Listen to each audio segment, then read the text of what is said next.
नमस्कार मंडळी, मी निलेश. आज आपण बोलूया 10वी नंतर काय.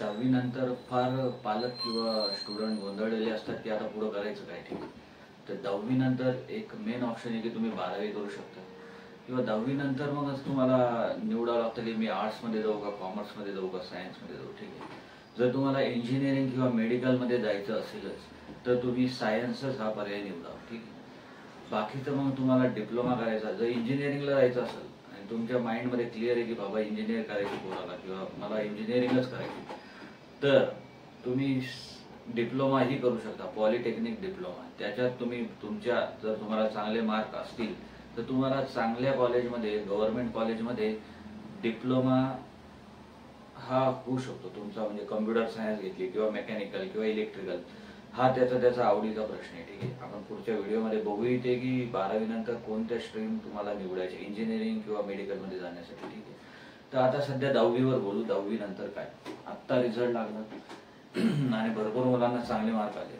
ठीक आहे, तर कॉम्पिटिशन निश्चितच वाढलेली आहे. तर तुम्ही एक डिप्लोमाचा ऑप्शन निवडू शकता, पॉलिटेक्निक डिप्लोमा, जर तुम्हाला इंजिनिअरिंग फिक्स असेल की तुम्हाला जायचं आहे. ठीक आहे, तर आता ज्यांना काहीच कळत नाही की 10वी नंतर करू काय, तर त्यांच्यासाठी 3 स्ट्रीम आहे पुढं: आर्ट्स, कॉमर्स, सायन्स. ठीक आहे, तर 10वी नंतर आर्ट्स, कॉमर्स, सायन्स ह्या स्ट्रीम येतातच. ठीक आहे, जर तुम्ही 12वी करता. तर जर तुम्हाला शिक्षक किंवा डीएड शिक्षक बनायचं असेल तर डीएड आणि बीएड हा पर्याय तुम्ही निवडू शकता. जर तुम्ही बीकॉम, MBA किंवा तुम्हाला स्टॉक मार्केट बद्दल आवड असेल, फायनान्शियल आवड असेल, तर तुम्ही बीकॉम करा. बीकॉम म्हटलं म्हणजे कॉमर्स घ्या 11वी साठी. ठीक आहे, 11वी 12वी कॉमर्स घेऊन मग पुढे बीकॉम, MCOM किंवा MBA वगैरे हा फील्ड तुम्ही निवडू शकता. आणि जर तुम्हाला इंजिनियर किंवा डॉक्टर बनायचं असेल तर तुम्ही सायन्स निवडा 11वी 12वी. ठीक आहे, तर हे झालं आर्ट्स, कॉमर्स, सायन्स. जर 11वीला आपण काय घेऊ किंवा 12वीला काय घेणार. ठीक आहे, जर तुम्हाला फिक्स असेल की तुम्हाला इंजिनिअरिंगला जायचंय, ठीक आहे, 12वी नंतर, तर तुम्ही हा डिप्लोमा किंवा पॉलिटेक्निक हा एक पर्याय निवडू शकता.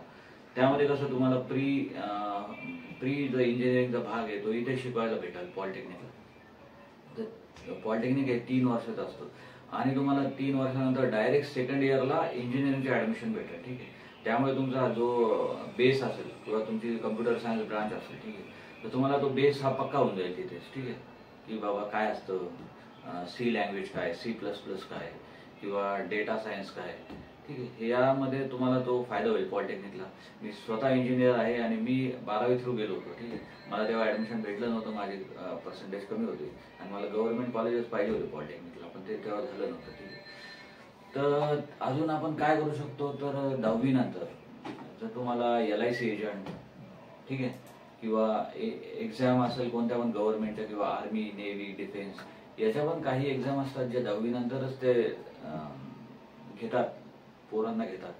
पण त्याच्यामध्ये एवढा स्कोप नाही मला वाटतं. किंवा जर तुम्ही काही चांगलं शिकून जर पुढं गेला तर तुम्हाला म्हणजे त्याच्यात वेगवेगळे ऑप्शन भेटेल की मला हे नव्हतं करायचं हे, मग तेव्हा तुम्ही तिथं स्विच करू शकता. ठीक आहे, जर 10वी नंतर एवढं आता 10वीला महत्व राहिलं नाही जेवढं 12वीला आहे, किंवा 12वीला तुम्हाला जास्त ऑप्शन भेटतात. जर तुमचा स्वतःचा घरचा बिझनेसच असेल तर तुम्ही काहीही करा. ठीक आहे, आर्ट्स घ्या, एखादी डिग्री घ्या, मग तुमचं होऊन जायचं. पण ठीक आहे, आणि चालता 10वी नंतर MSCIT बाकीचे कोर्स जर तुम्हाला करायचे असेल, ज्या थ्रू तुम्हाला डेटा ऑपरेटर, एखादा मल्टीनॅशनल कंपनीमध्ये डेटा ऑपरेटर किंवा एखाद्या छोट्या कंपनीमध्ये BPO वगैरे ते जॉब हे त्याच्या थ्रू मिळू शकतात. ठीक आहे, तर या 10वी नंतर एवढे काही ऑप्शन नाही, पण तुम्ही 12वी करू शकता. 12वी नंतर आर्ट्स, कॉमर्स, सायन्स हे ऑप्शन आहे, किंवा LIC एजंट किंवा बाकीमध्ये रेल्वेचा TC मध्ये काही ऑप्शन असतात, 10वी नंतरच ते घेतात. किंवा आर्ट टीचर किंवा ITI हा एक चांगला ऑप्शन आहे. जर तुम्हाला समजा एखादा मोबाईलची वगैरे दुकान टाकायची असेल, ठीक आहे, आणि तुम्हाला जर बेसिक नॉलेज पाहिजे की मोबाईल ऑपरेट कसा करायचा, तर त्यामध्ये ITI हा एक चांगला ऑप्शन आहे. म्हणजे फक्त मोबाईलच नाही, त्याच्यामध्ये भरपूर स्ट्रीम आहेत ITIच्या, की ज्या थ्रू आपण कम्प्युटर नीट करणे किंवा हार्डवेअरचं काम करणे किंवा मोबाईल रिपेअर करणे किंवा इलेक्ट्रिकलचं एक दुकान, इलेक्ट्रिकल बद्दल काय मोटार खराब झाली वगैरे त्याबद्दल हे चांगलं ऑप्शन आहे ITI. हे जर प्रॅक्टिकल नॉलेज जास्त आहे त्यात, ज्या इंजिनिअरिंग केल्यांना पोरांना पण जे येत नाही ते ITI वाल्यांना येतं. ठीक आहे. जर जिथं प्रॅक्टिकल नॉलेज असतं त्याला व्हॅल्यू आहे. तुमच्याकडे जर स्किल असेल तर तुम्ही काहीही करू शकता. नुसतं घोकमपट्टी करून किंवा पुस्तकी ज्ञान आजच्या जमान्यात काहीच कामाचं नाही. ठीक आहे.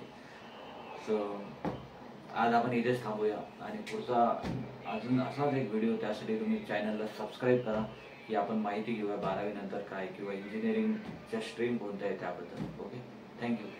धन्यवाद.